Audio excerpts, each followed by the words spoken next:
Good. 60. 60, eh? I wrote a poem for your 50th, but no one listened. So to maximise attention, I think I'd better make this one a bit more entertaining.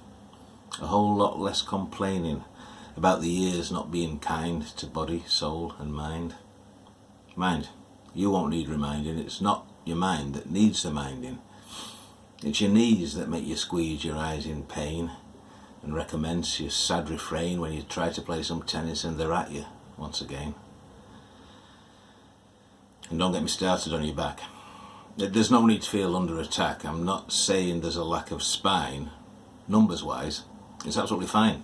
33 components stacked up in a line from your arse up to your brain.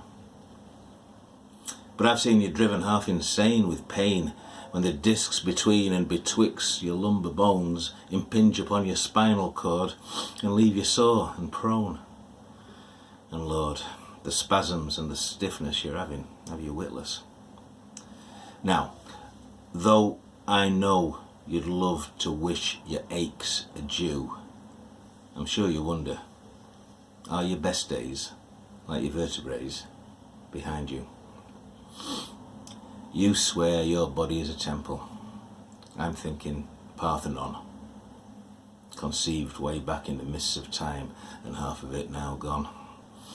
So Boyd, welcome to your 7th decade.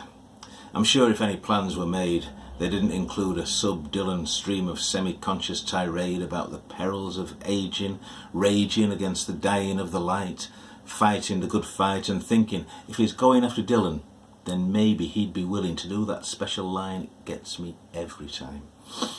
It's halfway through Johanna. Do you know, I think he's really gonna do the bit where the one with the moustache says, "Geez, I can't find my keys." But for the purpose of this rhyming scheme, the keys don't have to remain unseen. I can locate them with ease behind this cheese. God, this is ripe. Some would call it smelly, but I would disagree, because I would never disagree. It's not fair. And besides, there's camembert that's equally as pungent. In the early 1990s, the rise of grunge meant your hairstyle was back in fashion. They said it could never happen. But, to be fair, you've still got all your hair. Most blokes your age would wear a hair shirt to be so hirsute. Fellas once thought of as cute and now described only in conjunction with a coot. Some of them take the startling side-parting course of action first ascribed to Bobby Charlton and console themselves that the lad in the Condor ad didn't look so bad.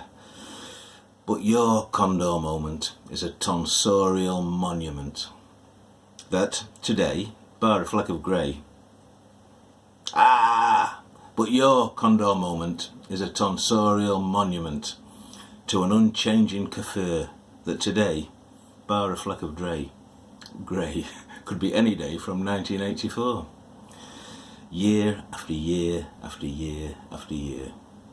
With you, it's just constant boof-hunt. And you've kept your looks. No one knows where you've kept them, but you say you did. I have a feeling there's a portrait in an attic with features far less static than those that aren't hid. Consider though, it's something to achieve. It's Only Make Believe was the #1 song on the day that you were born.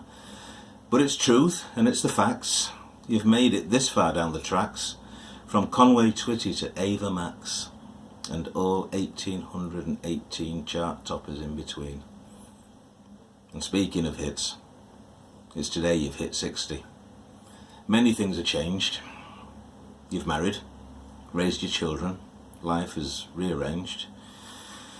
And I have to admit, at times through the years, I've thought your life looked unimprovable. Perfect. Pristine. But through all your moves, you've proved not only is the grass greener, now it's perfecter, pristina. So here's the soppy bit. No, the honest bit. Straight from the heart. I love you, Boyd. Have a great day. Happy birthday. You old fart.